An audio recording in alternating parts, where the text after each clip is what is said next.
people who quit a job in the heat of the moment, what shit show did you leave them to handle? Story 1. Shoppers f***ing drug mart.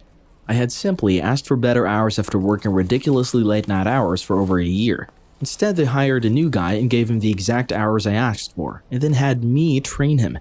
So when training wasn't going very well because the new guy was super slow, they blamed me for it. Now, I had a good standing with everyone at the store, but I didn't need shoppers and I let a lot of shit slide every day.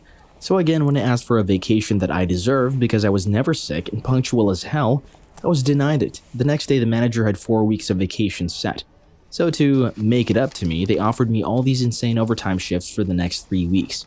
So I waited for the frozen deliveries to arrive that same day. The boss was packing up to go home, and when he said goodnight to me, I said, "But who is going to do this frozen delivery?" He laughed and said, "You are." So I replied, "Nope." He became super cross, so I started laughing. "What are you laughing about?" He says. So I said, "F*** yourself. I quit." Now there was no one to finish the night shift. He immediately asks for the uniform, lol. Nah, I said, "F*** yourself. I quit." I had never done that before or since. The uniform went in the trash. That's the shit I'm looking for, of like that instant karma type shit. Story 2. It took me many years and many jobs to learn this, but one of the worst things you can do as an employee is to be too accommodating. If you're the rare employee who tells them open availability and is reliable to the point where you never miss work, then management, especially in things like retail, is going to abuse the shit out of that. It's not even usually anything personally against you. It's just they need those hours or days they know most people will flake out on filled and they can't afford to have someone not come in. So, the guy or gal that will put up with anything is going to get the shaft. Every single time. Your career also likely isn't going anywhere either. Oh sure, you'll often quickly get those stage 1 meaningless promotions, but you're way too valuable for them to ever make a real manager or anything. Though they'll often shovel a lot of that responsibility onto you anyway, because, again, you're the employee that can be trusted to do any shit work. After a lot of years of putting up with that, I guess I had an epiphany. I stopped bending over backwards so much I wasn't afraid to get a schedule at a new place and mark off certain days or times I wasn't available. Don't get me wrong, I'm still a reliable, punctual, hardworking employee, but I'm not afraid to sometimes say no now. And the thing is, it has paid off immensely. Both my work-life balance and the fact that I wasn't a job guy, so I got promoted up the ladder. Story 3. I worked as a small engine repair tech for a larger company. I'm also in the National Guard. I had gotten hurt and needed physical therapy in 1 or 2 days a month I would have to miss because of an extended drill weekend. Well, my boss didn't like that, and she decided that she would punish me by making me stay later than everyone else. She was punishing me for going to physical therapy for a workplace injury and for being a soldier. Now you may be thinking, having to stay late to keep up with your work doesn't sound like that much of a punishment. Normally you would be right, but trust me, she was doing a lot more to make sure it was a punishment. Well, one day after being told that I was not given approval for the 1 day of vacation, I asked for 3 months in advance to go see the eclipse. And generally being treated like a slave, I was like, why am I doing this to myself? And clocked out at the end of my shift. The next Monday after drill weekend, I showed up, packed up all my tools, and took off. My boss started freaking out when she saw what I was doing.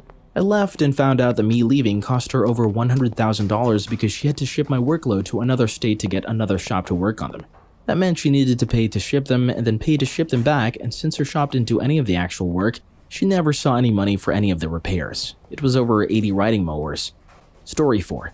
18 years old, assistant manager at a big pizza franchise, had been working open to close for 2 weeks straight because the new general manager went on vacation right after taking over the store. When she got back from her vacation, she worked half a day. I opened and still closed, then she changed the schedule and took 2 days off. This was the last straw on top of a ton of other piled over a year. Multiple new GMs, district manager, awful store politics. I was alone during an unusually large lunch rush and was just done with everyone's I had a make line full of orders, phones ringing, an oven full of pizza, orders to be picked up, and a massive batch of dough sitting on the prep table. I said, fuck it. I shut the oven off, walked out, and locked the store. Didn't call anyone to let them know. It would be hours before the evening driver would roll in. No prep for the day, no dough for the day except for the blob that I'm sure would become a massive mess after rising for hours, a double-deck oven with both belts full of pies wasted, and what was probably shaping to be a $1,200 lunch out the window. I hope she was well rested after her time off. Story 5. I got stabbed in the shoulder while working as a bookmaker, betting shop manager. I was the only key holder, and while the paramedics were tending to me, the area manager was on the phone asking me to open the store the next day. I closed the shop for the day, came back once I got out of the hospital, put my keys in the safe, and left my notice on the desk. The store didn't open for 3 days while they sorted a field manager. Story 6. Worked as the engineer at the mill and was responsible for the operation and process adjustment of a certain piece of equipment. Made it work with better than specified results, but my managers required more production, less power, etc. So at the point when the machine reached its capacity, further pushing was very risky and a huge amount of investment was needed. I was told by brass, "You didn't even try to do it, and only say some lame excuses." I was full of this shit and called the manufacturer of this equipment. Long story short, instead of instructions and pieces of advice, they sent me a job offer for a local service rep. After I quit the mill, my ex-colleagues tried to push the machine above the limits and successfully broke it, and stopped production for a couple of weeks. Story 7. Oh boy, let me tell you about my last day at Walmart. It's Monday morning, my day off, and I was pulling out of Doc Anderson after getting blood work done, when I receive a call from my manager. Let's call her Douche Canoe. Douche Canoe asks me to come to work because of 2 call-offs. Thinking that I did not have anything else planned, I could use the overtime. I agreed. I informed her over the phone it would take me an hour to get home, dress, and drive to work. All I heard was an annoyed, "Fine, just get here." 1 hour later, I arrive at work. Just as I was getting to the deli, where I work, my manager, who was behind the counter by herself, starts yelling at me for being late, in front of not 1, not 2, but a line of customers. I attempt to remind her of her conversation, but she cuts me off, tosses me her apron, and storms out of the deli. I'm forced to shrug it off, apologize to the customers, and get to work. Later, I have a customer walk to the deli and ask about a rotisserie chicken, something not uncommon. I explain it will be over an hour before they're ready and suggest driving 5 minutes north to the other Walmart. He nods, thanks me, and walks away toward the front. I thought nothing of it and continued to cook popcorn chicken. 5 minutes later, the same customer comes back with none other than Douche Canoe, who is asking me about the rotisserie chicken. I, once again, attempt to explain how long the chicken has left to cook, and the suggestion I made. No sooner than when I finish speaking, she berates me for being lazy and telling a customer to go elsewhere. I ask what else is there I could do, as I couldn't make the oven cook faster. Her next words stick to this day. "I want you to do your damn job, or you can kiss it goodbye." A moment of pause from everyone. Zoe and May have been listening in the entire time, as well as the customers they were helping. I ponder, then smile. Okay. I apologize to Zoe and May and wish them the best of luck and walk out of the deli toward my manager. I stop in front of her, take off my apron, kiss it, say goodbye, and walk out of the store. I still have my name badge and hat to this day. Chad move. Story 8. I worked for 25 years for a large company in the sales division. I was making 6 figures and had earned my role as VP of the West Coast. My plan was to stick around until retirement, but then we got a new president, and the new president was an asshole to everyone. I saw one sales guy walk up all excited and offer a handshake to meet him. The president didn't shake the extended hand and instead said, "I can't believe you came here without polishing your shoes." The president gave the directive for me to stop hiring people with business or sales experience and to start just hiring attractive men and women, because their good looks will sell the product better than the educated words of a veteran salesperson. Plus, they're young and work cheaper.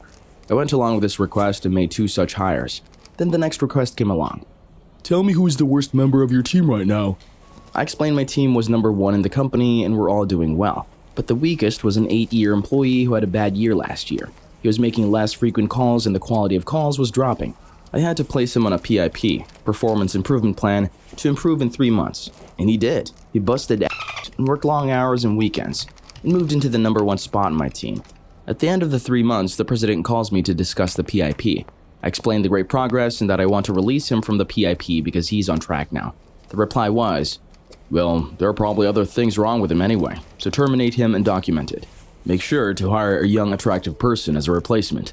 I quit on the spot with 0 days notice, unusual for a white-collar job, and told him to do his own dirty work. Now I work as a high school teacher, lol. Story 9. When I was a programmer at an insurance company, one of the longtime programmers had been with the company for nearly 20 years. This guy originally wrote most of the financial system himself, from scratch, and had maintained it with the help of a couple of other people. Every month he did the month-end processing, and every quarter he did the quarter-end processing. Every year-end, yep, it was him. There was a change in management a couple of times, and he kept getting treated worse and worse. He was being treated unfairly, asked to do unreasonable more work than he was already doing, getting thrown under the bus, that kind of thing. He finally had enough, and one morning he came in, walked to the manager's office, and quit, and walked out the door. In the aftermath, it took a team of 4 other people months and months to get things back together and to a point where things were serviceable. Story 10. I worked in shipping and receiving for a health food store. Over the past 5 days, everyone else had quit, including supervisors and department heads. I was working on a frozen shipment, my regular job. Dairy came in, cheese came in, a bit over $130,000.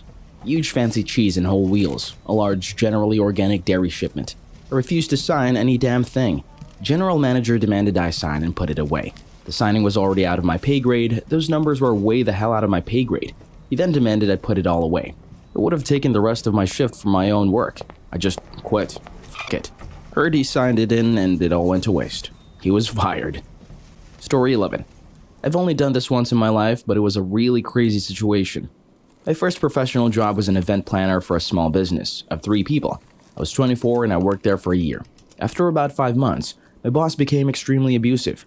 She would make little snide remarks about my terrible skills or time management or organizing. She stopped talking to me and would basically act like I wasn't there unless it was to criticize me for something. One day, she asked me if I implemented a new filing system she had learned from the bank she used to work at. I replied no, as she hadn't yet shown me how to do so. She said, with a stack of papers in her hand, "Well, I guess giving you these would be fucking useless then." Another example is that she would find little ways in which I was being parred or snide in some way, usually something completely would make me sign forms saying we had meetings about my behavior and listed all the things we would do to change it and help me grow. Like I worked for a big corporation or something with an HR department, and not a private office with literally one boss. If I argued about why I wasn't doing so, she made me sign something saying I was refusing training. I literally have no idea who those papers were for. Stuff like that. It made me so paranoid and unhappy, I spent many lunches crying in my car and many nights stressed out completely after work. I couldn't understand what had changed and felt so stupid and helpless. My coworker had just left, so it was just the 2 of us. And I gave my 2 weeks because the thought of being alone in an office with her was unbearable. As soon as I left her office, she called her mom to complain about me ditching her and talked about how happy she would be with me gone. While I was about 10 feet away in another room with the doors open. I lost it. Got up from my desk and grabbed my purse. Went to her office and told her that I was leaving for good. Right this minute. I was shaking and terrified and she was furious. She told me, "Good luck finding another job in this town. I know everybody." Spoiler alert, I did. The kicker? What I didn't know at the time was that my coworker had been feeding her the whole time. When it started to affect how I was being treated, and I would complain or talk about it, guess who also told my boss all of that? Yep. With many embellishments, of course. I had 0 experience with people like that and overlooked many clues, like how she would stay after work a lot to finish her assignments, while in reality she was staying to tattle on me, because I was so new to the real world and naive. I found all of this a few months later from one of her friends I ran into who she also had screwed over in some way. It made me stronger, and after I left my boss had to deal with scrambling to find people to do all her events, and I'm sure it was hell. I felt happy about that at first, but now that I'm 10 years older I can see things differently. She definitely could have handled it better, but it was her first boss job too, and she maybe had some things to learn herself. Story 12. I was working as a bank teller and the assistant branch manager and manager were horrible. Total gossip and spreaders. They had no qualms about treating staff like absolute I was often picked on because I was interested in dark things. Apparently, reading Dracula during my lunch break in the break room was considered freakishly morbid. I worked there for a little over a year, and shortly before I left, another employee left because of the bullying. She had been there for years, a total sweetheart of a woman, and wouldn't hurt a fly if she could avoid it. She called me in tears the day she quit because she just mentally couldn't take it anymore. Her husband had begged her to leave. It was affecting her mental health that much. One day I was sick as a dog but had dragged myself in because I was only scheduled for a half day anyway, and they begged me to come. As the morning ticked by, I was feeling worse and regretting my decision to try and suck it up. The manager told me I could go home after she got back from her meeting. She had her Chamber of Commerce meeting for the morning, then spent the next 2 hours waltzing in and out of the branch and blatantly ignoring me. It was dead as f*** in the middle of winter with a full teller line, so there was no reason she couldn't just let me go home. The longer the morning went on, the madder I was getting. It was rapidly approaching the time I was scheduled to leave in the first place. I was running a fever, dead on my feet, and feeling weak and dizzy. Regular customers who came in were asking me if I was alright because I looked like death walking. At one point, I muttered to myself that this was bullshit.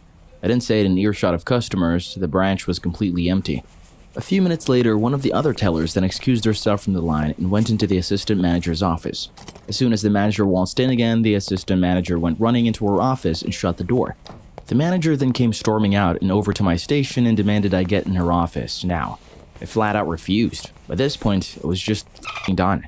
Mentally, physically, every sense of the word done. I would have been damned if I was going to let this ream me out in a day when I was feeling like death, and I had done her a favor by coming in at all. The look on her little piggy face will be carried forever in my heart. How f***ing dare I speak to her that way? Didn't I know who she was? She demanded I get in her office again. I refused again. I could see the other tellers on the line looking back and forth between us. She narrowed her eyes and I swear to God I thought she was going to stamp her feet. If I didn't get into her office now, then I was done. I told her fine. She came storming around the teller line and told me to start counting out my drawer and balancing out. I did. Packed up my shit and went home and crashed out. A couple of months later, she was arrested for embezzling something like $500,000 in customer accounts, even opening $80,000 in credit cards under her elderly parents' names. She lost everything. Got sent to jail for something close to a decade. I took great delight in her downfall. When the news broke, the other employee who had quit called me on the phone laughing. It still warms a small area of my heart to think about it. Story 13. Gaming site I used to write for. This all happened in the span of 2 months. The new owner made us writers lose all credibility by writing unedited articles on his own and posting them freely. They were the most widely ridiculous and racist pieces I'd ever read. In one of them, he said women only bought the Wii because they used the Wii remote as a vibrator. It made the rest of us look bad. He fired my friend simply because he didn't like him. He tried to claim my friend kept our review copy of Skyward Sword. There was more stuff that he did that I can't remember. My father died in December of that year. I informed everyone. I also lost internet access for a while because my provider was switching the way the routers and stuff connected. I had too much going on at that time to deal with that. When I connected to the McDonald's Wi-Fi one day, I read a barrage of emails from the new owner, all amounting to, "Where the f*** are you?" and "Why aren't you writing anything?" I emailed him and CC'd everyone in the writing staff and told him he could go f*** himself.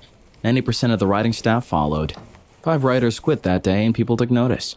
The site never recovered and today it only exists as a landing page and hub for one podcast that just refuses to die. After that, the owner took to stalking the guy who hired most of his writing staff, online harassment, and most recently, he hacked the previous owner's email and stole his Destiny 2 review code. He's still out there being a d***, but I only hear about it since I have him blocked on all social media.